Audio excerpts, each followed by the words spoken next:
Ipagpatuloy natin ang ating usapan kasama ang isang batikang Jesuit composer, si Father Arnel Aquino of the Society of Jesus, dito sa episode ng Mama's Boys.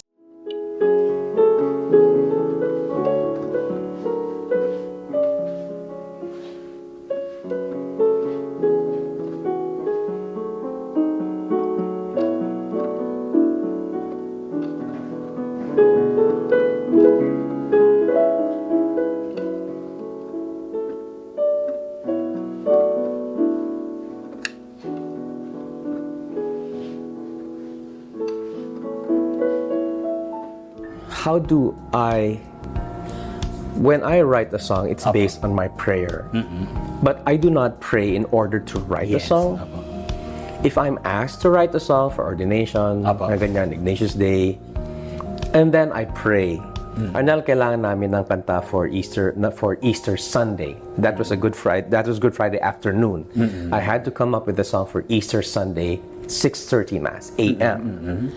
So I had to cook up a psalm for Easter Sunday on Good Friday.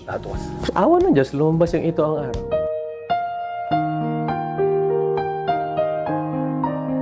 So, ang influence is si Manduling Norman. Manduling Norman Jandy. Yes. Because they wrote beautiful songs and modern pa yung tingin ko sa kanilang chords. Thank you, Cara. Yes. Kay Cara na kung nanonood po, ito po si Father Arnel. Si Cara David, yung documentary si Cara David, ang pinapanood ko nung pandemic. Ah, really? Yes, sobrang inspired ako kay Cara David. In terms of itong music po, it's very instrumental. Again, pun intended, no? Overused pun, no? Pero in terms of music, it's very instrumental in healing people of today's world, no? In your perspective po, how do you see the relevance of music, especially Jesuit music po, Father, sa mundo ng kabataan ngayon po, or sa mundo ngayon? Meron po. Hindi ko alam what makes the youth tick these days. I'm 59 years old. I'm turning 60 in January. Inimbita nila ako magturo sa Ateneo. Sa grade school po? Hindi. Sa university. Sa college po. Opo. Sinabi ko dun sa chair, hindi ako marunong magturo ng college eh. Lalo na yung napipilitan lang. Kasi required, di ba? Required tayo mag-theology. Yung TO 131, yung TO 141. So, and that's one of my greatest weakness in terms of education. Hindi ko alam what makes the youth tick, what attracts them to music. If even they pray with music at all. But pagsusulat tayo ng music at galing sa sarili nating experiences, I guess it'll also resonate with them willy-nilly. But the youth are not in my head when I write songs. It's just yung bunga talaga po ng dasal. Beautiful. Kaya hindi ko alam yung youth. Okay lang po. Pero yung pagdating sa pagtuturo niyo po, ano po bang yung mga tinuturuan yung mga age group po? Po? Interestingly, kasama pa rin sila sa youth. Ang late 20s ba? Ano pang youth ngayon? Siguro nasa 20s hanggang mga 35s. Yan. Yan. Yung bracket na yan. Mid-20s to 35. Mga yuppies po, bale. Hindi. Seminarians, sisters. Yan. Pero yung younger than that, di ko kaya reach. Ay, mga youth, mga Gen Z na Although sabi ng mga estudyante ko na teacher ng theology, nagma-master sila, so nagiging estudyante ko sila. Sabi nila, Father, pag nagturo kayo sa college, patok yan. Anong yan? Yung anong yan? Yung method, yung lesson, communication, kung paano. Hindi ako naniniwala. Parang hindi ko kaya. Ano po ba sa palagay niyo yung sinasabi nilang yan? Yung anong method? May kwela po ba kayong ginagawa? Hindi wala akong kwela. Yung always teaching doctrines with feet on the ground. Always connecting it to human experiences. Para hindi nakalutang yung doctrines.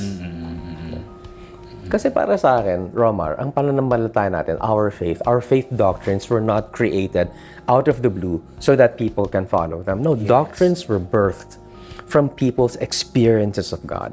And they wanted to preserve that experience by stating it in a formula of a doctrine.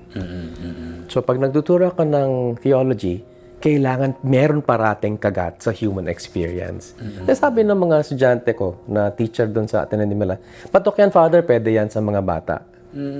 Sabi ko talaga, let's put it to the test. Hindi ko kaya. Sabi ko, kayo na lang magturo. Diba? I-package yun na lang. Tapos, kayo na lang magturo. Yun yung mission ko sa university. Kung hindi man ako magturo sa university,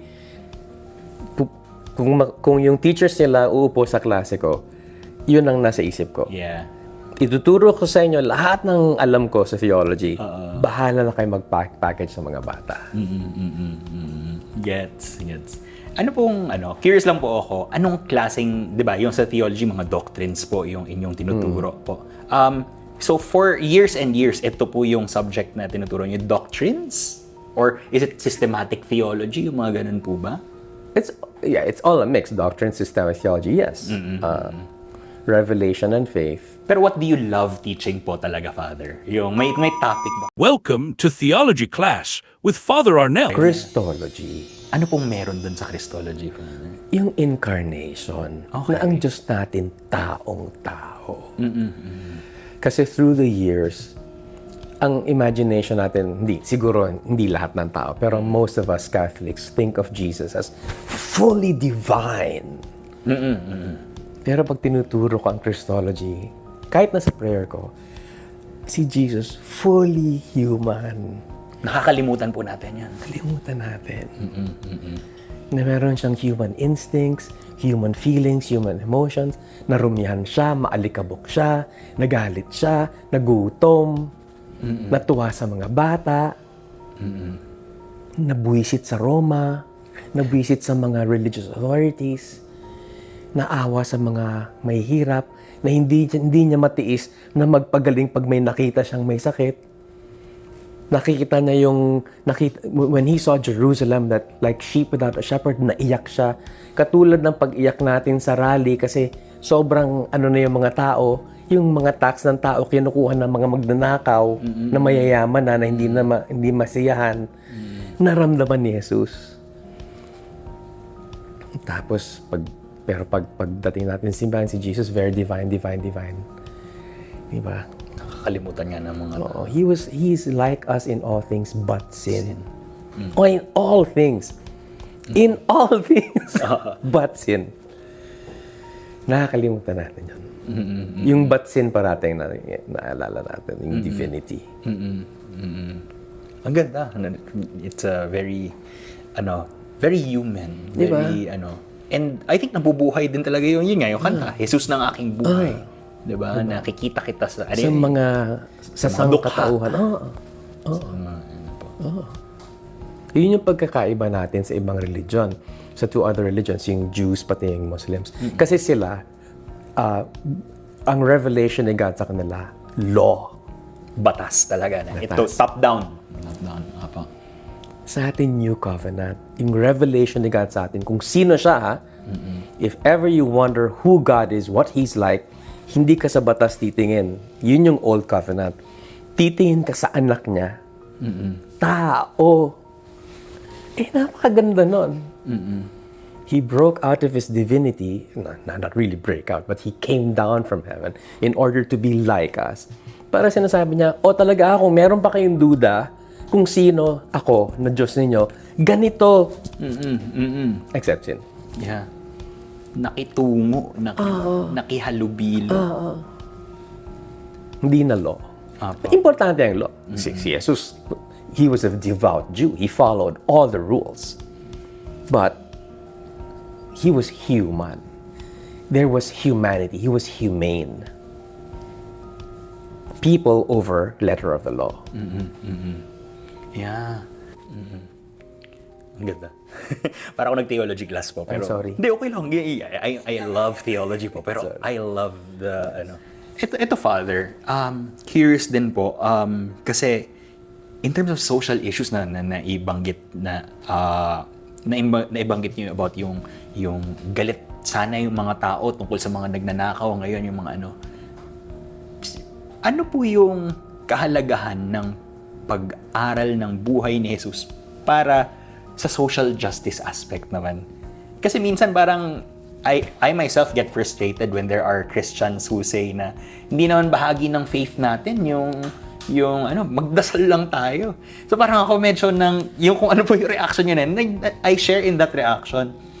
Pero how do we as perhaps isa music ministers or how do we as youth minister tulad din po namin, paano po natin ma-convince sa mga tao na itong humanity ni Jesus? Ganyan po. I don't know. This is just insights po. On one side kasi, Romar, because of the helplessness of the poor, they're too busy to protest. They're just too busy trying to eke out a living, to where to get the next food, where to get medicine for their sick children. Kaya baka hindi natin naiisip na, ano ba kayo? Bakit pinapayagan ito mangyari? But pag tinignan mo yung kanilang estado, wala silang panahon para ipaglaban yung kanilang mga karapatan kasi sobrang silang hirap. Pero may mga there are teachers, catechists, priests, nuns who say, Jesus was poor. He suffered, so he loved suffering, etc. So magtiis tayo, ganyan-ganyan. Jesus did not teach abasement. Jesus did not teach that we choose suffering for its own sake so that we will be saved. No. That's why he went out to heal the sick, exorcise evil spirits, because he wanted to ease suffering. So it's not true that because Jesus suffered and died, we should also suffer and die for its own sake. Mali yun. So yun yung role natin na to correct certain distortions of suffering and death na hindi to self-abasement ang pinag-uusapan. Jesus did not teach us to insult ourselves for its own sake. Pero kailangan din natin sabihin at lagi nating sasabihin na may kahirapan dahil may maramot. May mga may hirap dahil may mayayaman na hindi na masiyasiyahan sa maraming pera. Suffering is not caused by God. Ang dami ko kasing naririnig ngayon, Romar, na God gives suffering so that, ganon. Matest ako. Yung suffering sa mundo ngayon, lalo na suffering sa bansa natin, God did not give that. It was because of... It's because of greed. Kaya parang, parang gusto kong paglaban si God. But God can fight for himself. Yung distorted ba, na everything comes from God, including suffering, to test us. So, hindi niya tinetest yung mga magnanakaw na mayayaman. Ang tinetest yung mahirap, na siya lang ang sinusulingan. Diba? Kita mo yung distortion? No, there is suffering in our country, there is poverty, because there's greed. Music po, nagtuturo po kayo ng music sa Choir. LSD. Dati active ako teaching choir. Pero ngayon, nandiyan na kasi si Dom. Siya na po. Kasi Dom, ikaw na, it's your turn. Teach choirs, teach your songs. Yan na. Pero for the longest time. Tugtog na lang. Background. Tugtog na lang. Yeah. Pero for the longest time, kayo po yung Longest time. Pero yung, anong mga choirs po yung mga naturuan niyo po, Father? Yung ATSCA, CLC, Bukas Palad, 𝑻𝑽 𝒂𝒓𝒂𝒚, my longest. Tinig Barangka. Yung Tinig Barangka. Yung community choir natin sa high school, kami ni Father RB ang nagbuo nun. Community choir and teachers, students. Yes. Opo. So wherever I went, kung saan ako ma-assign, nagsiset up ako ng community choir. Ayan. Pero this love for music, ever since when siya nag-start, Father, nung kabataan pa po? Alam mo, Romar, yung bata ko, hanggang ngayon may asthma ako. Opo. So, hindi ako marunong mag-sports noon. Natutunan lang ako mag-sports later on. Pero wala akong inaalala. Kasi konting pawis lang, konting pagod lang, ina-asthma ako. So, maybe that was the reason why my mom woke me up on Saturday. Sabi niya, bihis ka. Punta tayo sa school. School? Wala namang school sa Saturday. Dinala niya ako sa piano school sa Davao. Ang ganda sa piano school kasi maraming mga estudyante tumutugtog ng piano. Ang ingay ng piano school, puro. Tapos mga bata nagtatagpuan nagka-piano. Iniwan niya ako for 40 minutes. Ilang minutes po? 40 minutes. 40. 40 bilang minutes na bilang mo yun. 40 minutes ang piano eh. Ah, Noon. okay. Opo. Tapos dinaanan ako ng dad ko. Okay, so, bored ako na. Parang ayoko na. After, tapos wala pa kaming piano. At kwento ko na to kay sa Jesuits on Air. Hindi. Hanggang lang ako. Hanggang a certain aspect lang Okay. po. Opo. Tapos, one day, I saw my dad talk to a strange man. Strange man because he was in long sleeves. Hindi usual sa amin yan. Opo. Just di ko alam. Nandun lang ako sa malayo. Tapos, after like 2 weeks, bumalik uli yung strange man. Tapos meron na silang ginagawa sa table. Anong ginagawa mo? Sabi ko, anong ginagawa nila sa table? Meron na kalatag na ganyan. Tapos paglapit ko, Dad, anong ginagawa ninyo? Kita ko barya, mga baryang bills, baryang coins. Sabi ko, Dad, anong ginagawa nyo? Ang takot ko nun, meron ba kaming utang na hindi namin mabayaran? Kaya barya yung nilabas ng tatay ko. Parang ganyan. Tapos bumunot ng tatay ko, he gave me a brochure. Sabi niya, anak, pili ka. Pagbukas kong ganyan, pianos. Oh. And then I realized much later on, binibili ako ng tatay ko ng piano. Gamit-gamit. Yung naipon nilang barya. Hindi na ako nag-absent sa piano school. Classical po ito. Tapos every recital, nag-attend siya. Kahit ano siya ka-busy. Nagmi-miss pa siya ng reading of honors sa Ateneo. Pero sa recital, nandun siya. Ang recital namin twice a year. Ano mga pyesa po pag recital? Mga classical po talaga. Classical Swans in the Lake. Classical na simplified. Simplified po. Isa lang naman yung tig-isa lang naman kami ng pyesa, Romar. Bawat estudyante, isang pyesa. Less than 3 minutes. Pero every recital, nandun ang daddy. Minsan nandun din ang mami. Hindi ako tumigil. Kasi nakita ko, I saw what kind of money my dad and mom bought my piano for. Upright po ito. Upright. Wala ka namang... Kasi grand. Bibili ka ng grand na barya. Kasi di ba may mga organ naman po, yung mga ano. Wala pang portables noon. Wala pa. Oo nga naman. Ba't naman million pesos? Magkano yung piano na yon, Romar? 12,000 pesos. Napakalaking pera na yun dati. 12,000 pesos. Barya. Sa barya. Yun pa rin yung... So every time you play, naiisip... Hindi naman po. Hindi naman. Oy naman yun. Pero dun galing. Salamat sa Diyos. Tapos, isang beses lang nila ako napanood. Nag-concert sa Davao. Dinala namin ng 𝑻𝑽 𝒂𝒂𝒚. Isang beses lang. Hindi naman sila nanonood ng YouTube. Wala pa namang YouTube nun. Isang beses lang. Yung pinaghirapan nila, doon lang nila ako nakita nag-perform in public. Sa likod nila, si Father Albert Alejo. Sa concert sa Ateneo. Pagkatapos ng concert, kinuwento ko to sa audience. Okay. Tapos sabi ni Albert Alejo sa daddy at mommy ko, umani na po kayo, ma'am, sir. Umani? Umani na. Ibig sabihin, you harvested. Ang ganda. Diba? Nakakatawa naman. Nakakataba po ng puso yung ganyang kwento na ininvest talaga, no? Malay natin, baka mamaya kung saan pa sana ginastos po yun, pero mas pinili para sa piano. And then, yung piano na po ba yun? Curious lang po ko. Andun pa rin po ba sa bahay? Ayan, parang sira na. Sirang-sira na po. Pero nung nag-grow po kayo as a Jesuit, you were always exposed din po sa piano. Parang, sige, magpa-piano ako sa misa, sa lahat ng misa. Ikaw ba yung sinabi na? Ang weird nga, Romar, kasi before I entered the Jesuits, I sort of thought I would be giving up music forever. Bakit naman po na forever? Because it was a religious life. I thought that I would be like tied up with ministry, etc. And you know, di ba, pag sinabi nila, when you enter religious life, you'd have to give up everything about your life, ganyan. It's going to be a new life, etc., etc. First day ng novitiate, Romar. Si Brother J-Boy, hindi ko pa siya kilala noon. He walks up to me and he says, Arnel, pinaayos namin ng piano para sa'yo, ha?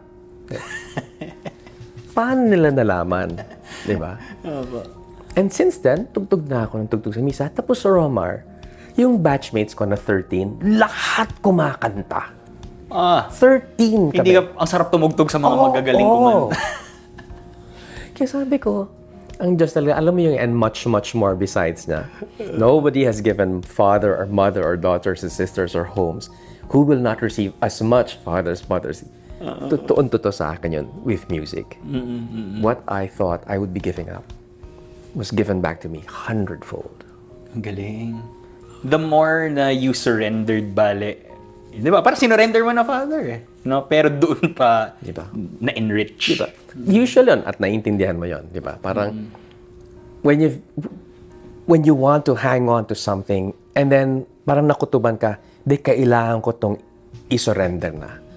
Kung kailan mo sinurrender, babalik sa'yo ng 100-fold. Kasi dinicide mo na isusurrender natin to for a greater thing, which is Jesus or the Lord. Parang sinasabi ni Jesus, napakasakim ko naman kung if I deprive you of something that you love, just because you're choosing me. No.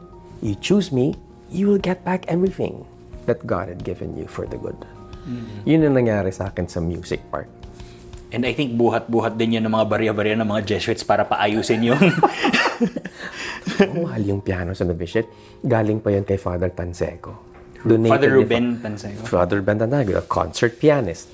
Yung pumasok sa novitiate, isa pa yan. So, you would think that in the old days, you would give up music. Father Ruben Tanseco was a concert pianist. And he gave it up. And his family donated a Grotrian Steinway. It's one of the more expensive pianos during that time. So, ops, teka, nabitin ba kayo? Abangan ang susunod na episode namin ni Father Arnel Aquino dito lamang sa Mama's Boys. Abangan sa susunod na episode. Before I entered the Jesuits, I sort of thought I would be giving up music forever. Bakit? Kung kailan mo sinurrender, babalik sa'yo ng 100-fold. Ang role ng liturgical music composition para sa akin is to go where people are, to know what they like to sing, the turn of melodies that they like, the lyrics that they can resonate with, and from there make the music. Sabi nga ni Manoling sa isang workshop na, if you're going to follow all the rules of liturgical music writing, you will not be able to come up with a nice song for your life. And then if that inspires you to write a song, good. No? But, yun, prayer life muna yung basis. Palagay ko yung mga kantang ganon, yun nung dumaan, seat in prayer. Yung sinabi nyo, exactly po, Father, yan po yung sinabi ni Cara David. This is my song. Ito ako. Tapos yung susunod na verse ay pang-reporter. Oh, sige. So, Kasi Anong sasabihin ko sa mga paring tulad ko? pwede po. That we be taught by the churchgoers.